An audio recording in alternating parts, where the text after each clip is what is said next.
First Contact's Deception. High Admiral Kextol of the Verax Empire stood on the bridge of the Eternal Dawn, his primary eyes fixed on the holographic display of the Sol system. His secondary eyes blinked in succession, a sign of amusement among his species. The scans of Earth's orbital infrastructure were almost laughable. Primitive satellites, basic space stations, and what appeared to be early-generation fusion drives on their largest vessels. "Send the standard greeting package," he commanded, mandibles clicking with anticipated victory. The Verax Empire had conquered 17 civilizations in the past century alone, each one at approximately this stage of development. This would be nothing more than a routine expansion of their territory. On Earth, in the depths of Mount Cheyenne, General Maya Rodriguez watched the alien vessels approach on quantum-encrypted displays. Around her, the command center hummed with activity, but no one showed any signs of panic. They had trained for this moment for over 50 years. Signal detected from the alien vessel, General. Lieutenant Sarah Chen reported, her fingers dancing over the holographic interface. Standard first contact package, just as our deep space probes predicted. They're following the same pattern as with the Centauri colonies. Rodriguez nodded, her expression neutral. Maintain our technological facade. Continue broadcasting on conventional radio frequencies. Let's show them exactly what they expect to see. The Verax were known for their arrogance, a trait that humanity had carefully studied through covered observation platforms scattered throughout the galaxy.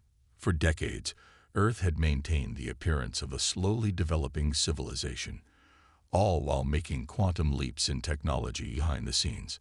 High Admiral Kextol received the humans' response, a crude radio transmission filled with excitement and wonder at first contact. His mandibles clicked again, this time in derision. Look at their response time. Several minutes for light-speed communication to reach us. They haven't even mastered basic quantum entanglement yet. What Kextol couldn't see was the network of quantum sensors threading through the solar system, hidden within seemingly derelict satellites and asteroids.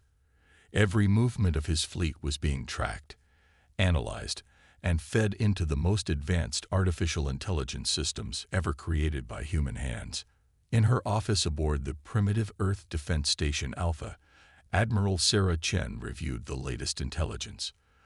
The station's apparent external rust and outdated design housed technology that would make the Verax's most advanced systems look like children's toys. She opened a secure channel to General Rodriguez. "The Verax are proceeding exactly as anticipated," Chen reported. "Their scan patterns match our historical data. They're not even bothering to look for quantum signatures or dimensional irregularities." Rodriguez allowed herself a small smile. 50 years of preparation, Admiral. 50 years of watching them conquer others while we built our strength in secret. The hardest part wasn't developing the technology, it was hiding it.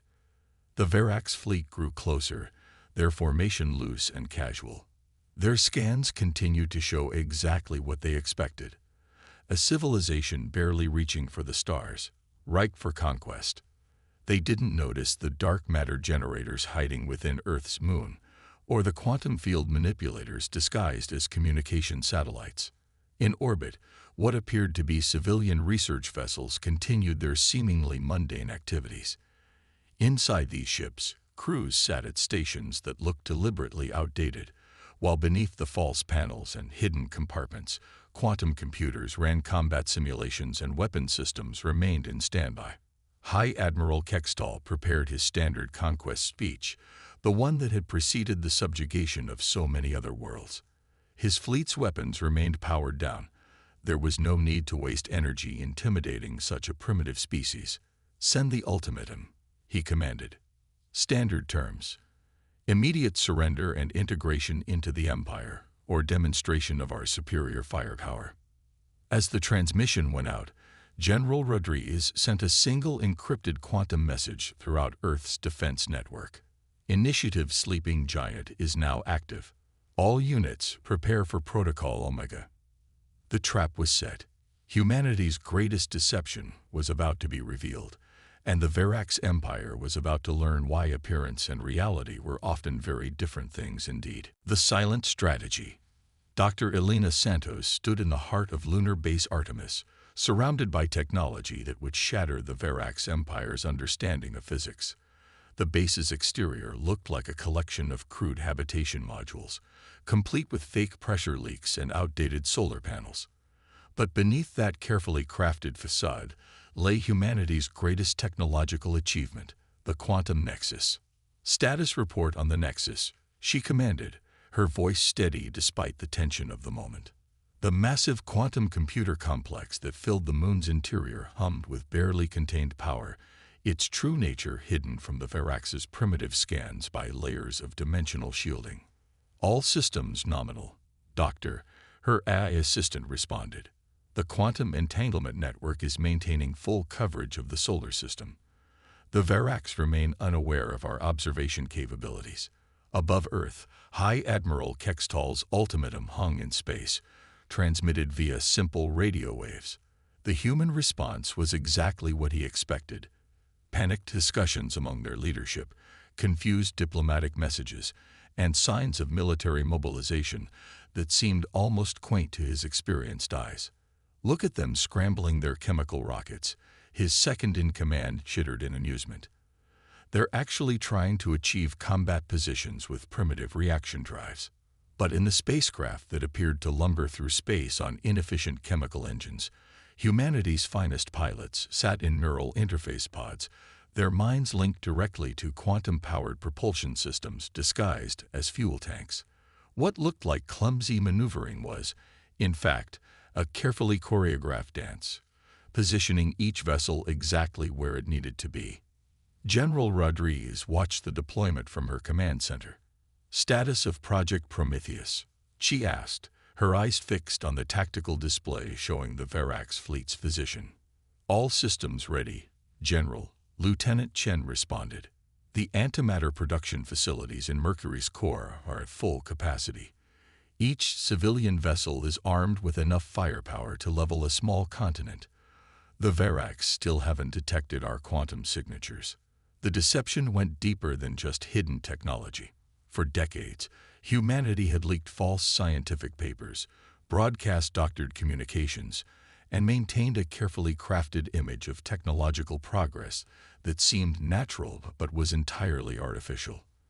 They had studied every species the Verax had conquered, learning from their mistakes and building defenses against tactics they had never faced. In orbit around Mars, what appeared to be an abandoned mining facility was actually the control center for humanity's most ambitious project. Dr. Marcus Wong supervised the final preparations of the dimensional phase shifters, technology that would allow human ships to exist partially out of normal spacetime, making them nearly invulnerable to conventional weapons. "The Verax are proceeding exactly as the behavioral models predicted," he reported to General Rodriguez. "Their conquest pattern hasn't deviated in over a century. They've never needed to adapt because they've never faced real resistance. That was about to change." Humanity's greatest advantage wasn't just their hidden technology. It was their understanding of psychology, their ability to play on the expectations and prejudices of their would-be conquerors. High Admiral Kextall grew impatient as the deadline for humanity's surrender approached. His sensors showed Earth's primitive fleet attempting to form a defensive screen, their movements clumsy and predictable. He didn't notice that each seemingly random course correction was actually positioning the human vessels into a complex three-dimensional pattern, preparing for an attack strategy that existed in no known military database. In the Kuiper Belt, automated facilities that appeared to be simple ice mining operations began powering up their quantum processors. These facilities had been manufacturing advanced weaponry for decades, their true purpose hidden by careful manipulation of their energy signatures and heat emissions. "The Verax are starting to power up their weapon systems," Lieutenant Chen reported. "Their energy readings match our historical data exactly. They haven't made any significant improvements in the past 50 years. General Rodriguez nodded. "They haven't needed to. Their technological superiority has been sufficient against every civilization they've encountered." Until now. She opened a secure channel to all Earth forces. All units, maintain emission control. Let them think they're dealing with primitive fusion drives and chemical rockets. Wait for my signal. The trap was almost ready. Humanity's patience was about to pay off, and the Verax Empire was about to learn that appearances could be deceiving. In the silence of space, humanity's ships waited, their true power hidden behind masks of rust and antiquated technology, ready to reveal that sometimes the most dangerous predator was the one that looked like prey. When thunder strikes, the deadline for Earth's surrender passed. High Admiral Kextall raised his primary appendage, preparing to give the order that would begin another routine conquest. His fleet's weapons powered up, their energy signatures bright against the darkness of space. The standard tactics would follow: disable their primitive communication satellites, destroy their most advanced weapons platforms, and accept their inevitable surrender. All ships, commence firing Sequence Alpha, he commanded, mandibles clicking in anticipation of an easy victory. Target their orbital defense platforms first. Show these primitives the futility of resistance. The first salvos of Verax energy weapons lanced out toward Earth's seemingly vulnerable fleet. That's when everything changed. General Rodriguez's voice cut through all command channels, transmitted not through primitive radio waves, but through quantum-entangled communications that were impossible to intercept or block. Initiative Thunderbolt. Execute. What happened next would be studied in military academies across the galaxy for centuries to come. The apparently primitive human vessels shimmered as complex holographic disguises fell away, revealing sleek warships of advanced design. Patches of seemingly corroded hull plating dissolved, exposing weapon ports that shouldn't have existed. The rusty solar panels that had drawn such derision transformed into arrays of quantum field generators. Impossible. Kextall's secondary eyes widened in shock as his sensors suddenly detected energy readings that exceeded his fleet's output by orders of magnitude. Their technology. They couldn't have hidden this. But they had. For 50 years, humanity had maintained the greatest deception in galactic history. Now, it was time to reveal the truth. Admiral Sarah Chen, aboard what had appeared to be an obsolete space station, gave the order that would change everything. All ships, weapons free. Show them what humanity can really do. The first wave of human attacks came not from their ships, but from the seemingly defunct satellites that littered Earth orbit. What the Verax had dismissed as space debris transformed into a network of quantum-linked weapon platforms. Beams of concentrated dark energy, technology the Verax had theorized, but never mastered, lanced through their frontline vessels. Multiple direct hits, Lieutenant Chen reported, her voice steady as she monitored the battle through quantum sensors. Their shields are failing. They have no defense against quantum-phased weapons. The Verax fleet attempted to regroup, but their formation was already compromised. Their tactical doctrine, unchanged for centuries, had no answer for what they faced. Human ships executed maneuvers that should have been impossible, their true propulsion systems allowing them to dance through space with impossible grace. From the lunar surface, Dr. Santos activated the Quantum Nexus's combat protocols.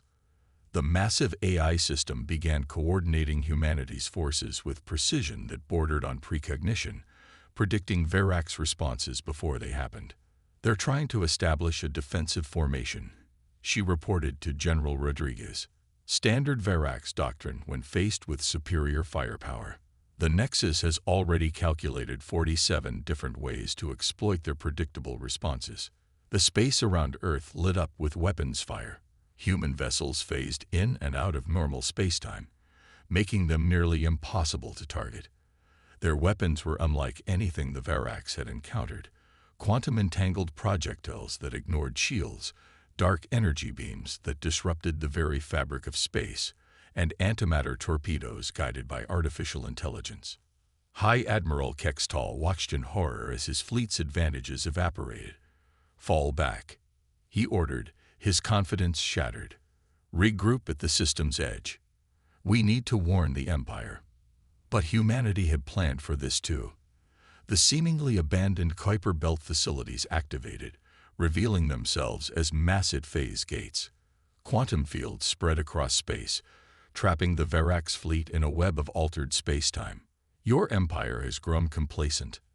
Admiral, General Rodriguez's voice came through on all frequencies. You've relied on technological superiority for so long that you've forgotten how to innovate.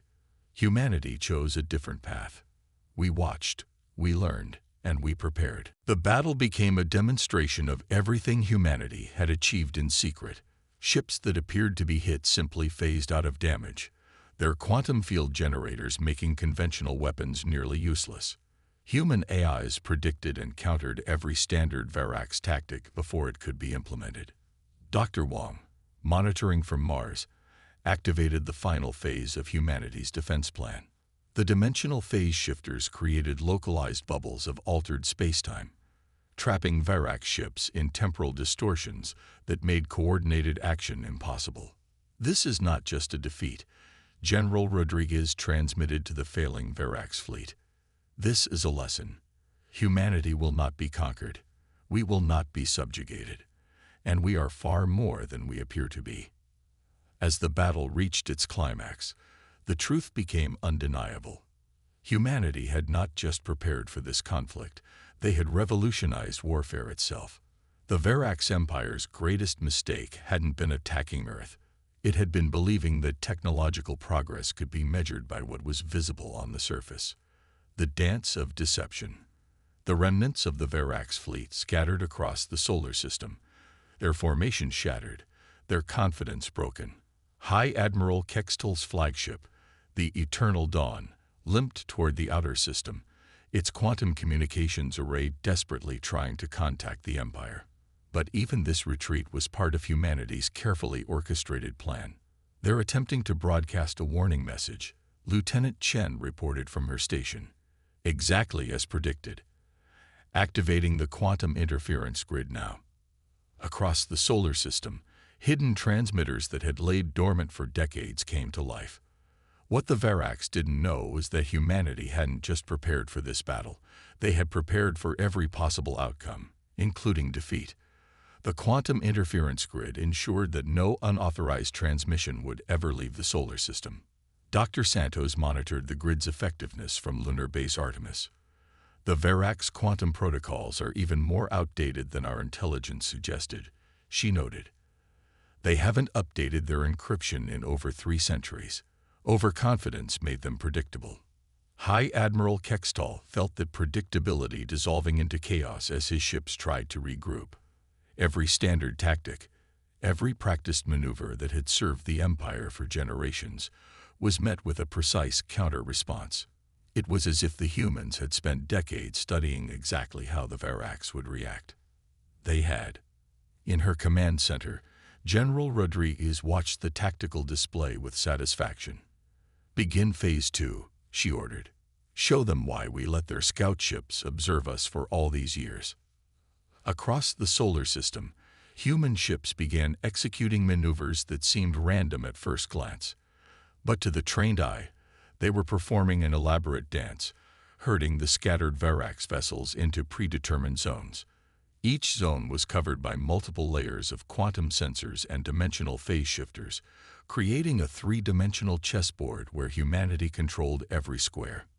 "Admiral," one of Kextol's officers called out, mandibles trembling, "I'm detecting energy signatures from Jupiter's moons. But that's impossible. Our scouts confirmed they were uninhabited." The moons of Jupiter had been humanity's greatest deception. What appeared to be barren rocks were actually massive military installations, their true nature hidden by technology that bent light and sensor readings around them. Now, as the camouflage fell away, the Verax witnessed the full scope of human preparation. Dr. Wong, overseeing the Jupiter defense grid, activated the final protocols. "Gravitational containment fields are online," he reported. "The Verax ships are now trapped in localized space-time bubbles. They can move, but only where we want them to go." This was warfare on a scale the Verax had never imagined. Every asteroid field concealed automated defense platforms. Every seemingly abandoned space station housed quantum weapon arrays. The humans hadn't just prepared their home system, they had transformed it into an elaborate trap. Your empire has spent centuries conquering species that were truly primitive, General Rodriguez transmitted to the trapped Verax ships. You never considered that someone might use that pattern against you. Every scout ship you sent to observe us gave us more data. Every conquest you celebrated taught us more about your tactics. In desperation, several Verax ships attempted to jump to hyperspace. Their drives powered up, creating the familiar distortion fields that had carried them to countless victories. But something was wrong. The jumps failed, their energy dispersing harmlessly into space. Did you think we wouldn't prepare for that? Admiral Chen's voice carried a hint of satisfaction. Those primitive satellites you ignored. They're generating a hyperspace suppression field. Technology you thought was theoretical. We made it work 50 years ago. The dance continued as human ships herded the remaining Verax vessels into an ever-tightening net. Each attempted escape was met with technology that shouldn't have existed. Each desperate attack was countered before it began. From his crippled flagship, High Admiral Kextal watched his options disappear one by one. The humans hadn't just defeated his fleet. They had systematically dismantled every advantage the Verax Empire had relied upon for centuries. Perhaps now you understand, General Rodriguez transmitted. Humanity's greatest weapon was never our technology. It was our patience, our willingness to wait, to plan, to prepare. While you saw what you expected to see, we built something unprecedented. The solar system had become humanity's proving ground, a testament to decades of secret preparation and technological advancement. The Verax fleet, once so confident in its superiority, now found itself trapped in a web of humanity's making, facing an enemy that had turned deception itself into an art form. Legacy of the Quiet Ones. 1 month after the Battle of Sol, High Admiral Kextal stood before a different kind of audience.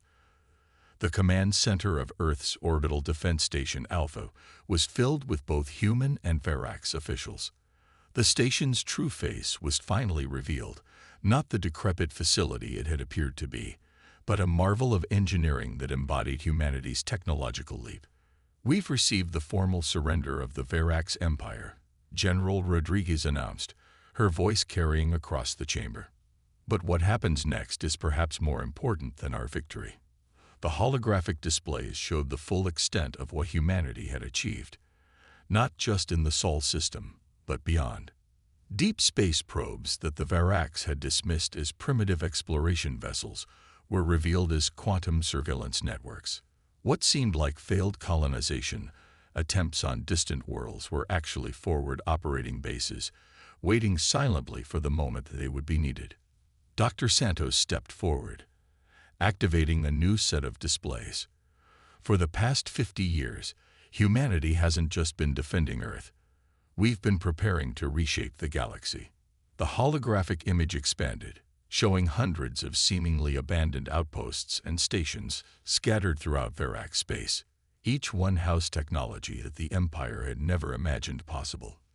Your conquest of other species taught us something valuable, Admiral Chen explained to the stunned Verax delegation. The galaxy needed a counterweight to Empire, a force that could protect younger civilizations while they developed their own path. The truth was more stunning than even the Verax had imagined. Humanity hadn't just prepared for their own defense. They had been secretly establishing a network of protective outposts around every developing civilization in the sector. Each one appeared primitive on the surface, maintaining the deception that had worked so well in Sol. Dr. Wang's voice came through the quantum communications network from Mars. The dimensional phase shifter technology isn't just for combat. We've been using it to hide advanced defensive installations throughout the galaxy. Every world the Empire marked for future conquest is already under our protection. They just don't know it yet. High Admiral Kextal's mandibles clicked in disbelief as he studied the data. All this time, while we thought we were observing primitive worlds, you were being observed yourselves, General Rodriguez finished. Every conquest taught us more about your methods. Every victory made you more predictable. And now, that era is over. The displays shifted again, showing the true scope of human achievement. The quantum computational network that spanned the solar system was just one node in a larger web. Humanity had created something unprecedented, a hidden infrastructure of protection and advancement that could be revealed when needed. "We're offering the Verax Empire a choice," Admiral Chen stated. "You can maintain your current borders, but the era of conquest ends today. Any attempt to subjugate developing civilizations will be met with the full force of human technology." Or, Kextall asked, his previous arrogance replaced with cautious respect. "Or you can join us," General Rodriguez offered. "Your empire has stagnated because conquest was easier than innovation. We're offering you a chance to remember what it means to advance through cooperation rather than subjugation." The human leaders revealed their final surprise. The quantum technology that had defeated the Verax fleet wasn't just a weapon. It was a stepping stone to something greater. Dr. Santos activated one final display, showing theoretical models that made even the most advanced Verax scientists click their mandibles in amazement. "This is what happens when a species focuses on advancement rather than conquest," she explained. "Everything we've shown you, the quantum drives, the dimensional phase shifters, the dark energy weapons, they're just the beginning. We've had 50 years to theorize, to experiment, to push the boundaries of what's possible." As the Verax delegation studied the technical data, they began to understand the true lesson of their defeat. Humanity hadn't just outmaneuvered them militarily, they had fundamentally changed the rules of galactic civilization. The age of empire was ending, replaced by something new. An era where advancement would come through innovation rather than conquest. "The quiet ones," Kextall mused, using a term that would soon become famous throughout the galaxy. "While we thought ourselves mighty, you were building something we never imagined possible." General Rodriguez smiled. "That's humanity's true legacy. Not the technology, not the victory, but the proof that patience and preparation can overcome any obstacle. We chose to appear weak so we could grow strong. We chose to seem primitive so we could advance beyond your imagination." As the formal proceedings concluded, the galaxy stood on the brink of a new age. Humanity had not just defended itself. It had created a new paradigm. The species that had seemed so primitive, so easily dismissed, had become the architects of a fundamental change in galactic society. And somewhere in the vast expanse of space, on worlds not yet ready for the stars, hidden human outposts kept their silent watch, ready to ensure that every species would have the chance to forge their own destiny among the stars.